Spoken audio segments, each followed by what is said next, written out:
James, it's been a tough week, man. I feel like it really is nice to be. I know people come out and say, hey, it was nice to be.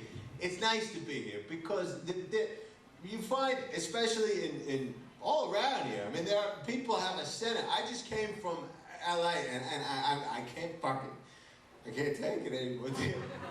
There are crazy people. I'm not even just mean homeless people. I mean just people who were never validated as a kid and just, I guess, weren't loved.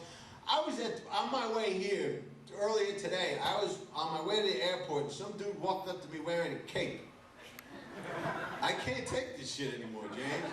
I mean, it seems harmless enough, but it's not. It's evil. The dude was like, hey, man, you know what time it is? I was like, you're just gonna say that? Like, you're not wearing a fucking cape, man?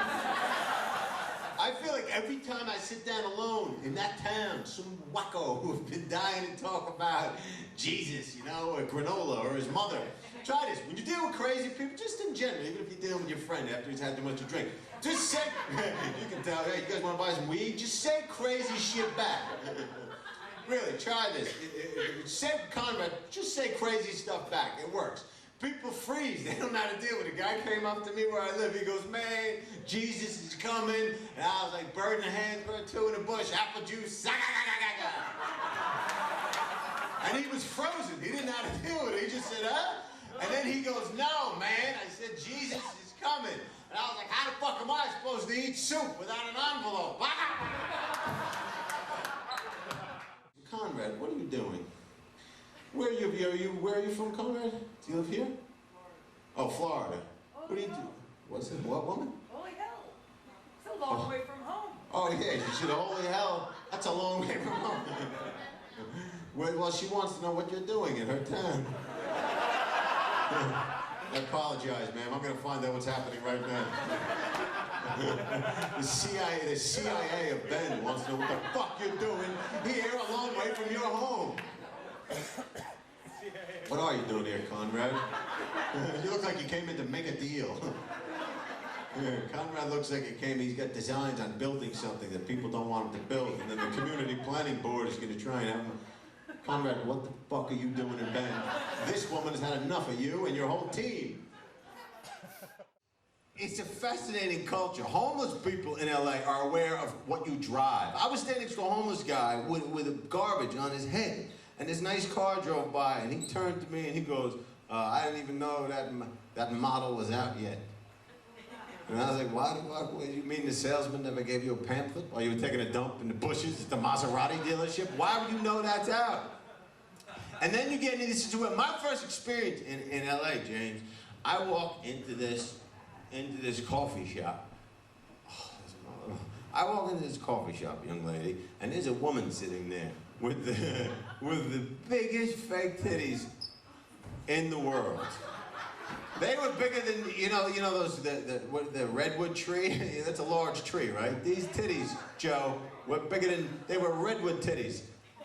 And Matt, I go in and she's sitting there with these big tree titties, and I can't help but look at it, man. She got mad at me.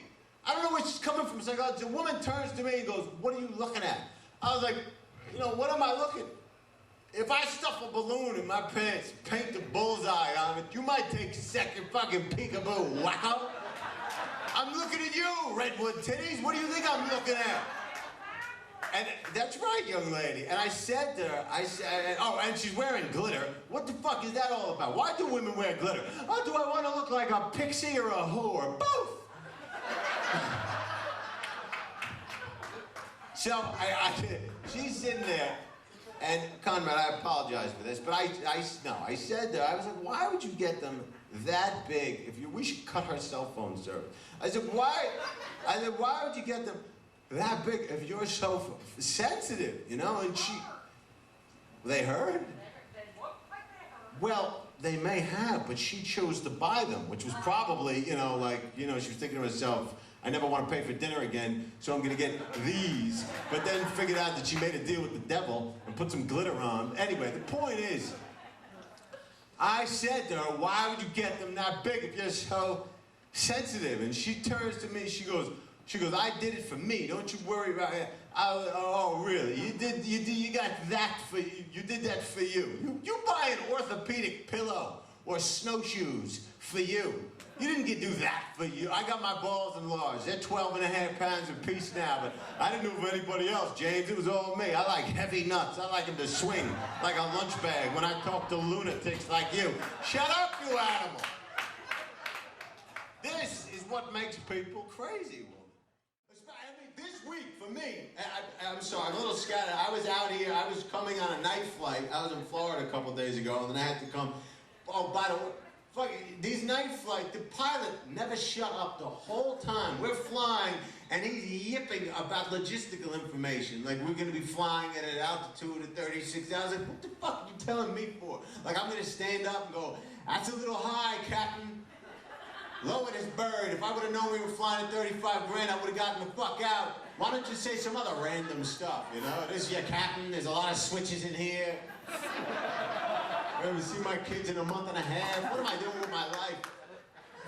James, it's been one of those weeks, man. You ever have a week where you feel like you want to move the fuck away? You want to just get out and leave. You like, and it starts out simple enough. Like, there's no reason, you know, you wonder how this happened in the post office when people come in. It's because it wasn't anything that happened that day. It's shit that led up to Conrad. I got a phone call from this woman on my T-Mobile phone, and she goes, is Vanessa there? And I said, no, I think you have the wrong number. And she goes, are you sure? I was like, you're right, this is Vanessa.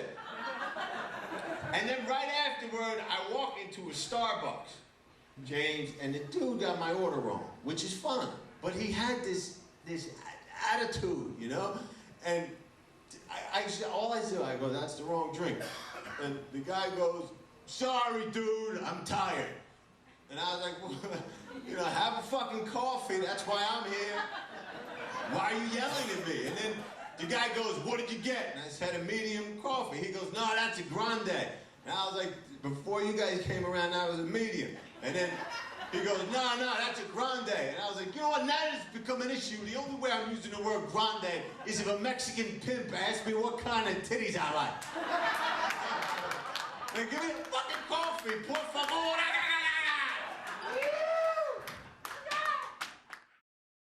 Joe, I walk outside, Jane. I walk outside of the Starbucks again. This is after the phone call and the lunatic behind the thing, the barista. And then I walk outside and somebody had, man, they vandalized my bicycle. Somebody had cut my bicycle seat. You know, look, you want a Kia Ferrari, do whatever you gotta do. But to see my bike, somebody was so miserable. They saw my 10-speed tied to a pole, pulled out a blade, looked at their friend and said, look at this rich motherfucker right here. You're gonna I control the banks because I own a Huffy. I'm upper management at T-Mobile because I own a fucking Huffy. Lay off my bicycle seat. You know when you ask them, James, you ever ask them a question, they respond with literally something that has nothing to do with the fucking question. Like, well, your wife? Exactly. I know how you feel. I asked this guy on the sidewalk, right after my bicycle seat got ripped up by a jealous person. I asked this guy where the tavern is. I'm supposed to meet somebody at a bar called the Tavern. I said, do you know where the tavern is? The guy goes, I don't know where the tavern is. My friend used to work there, but they fired him because he was getting high, and his girlfriend kept coming around, and they were arguing. And then I was like, what the fuck are you saying, man?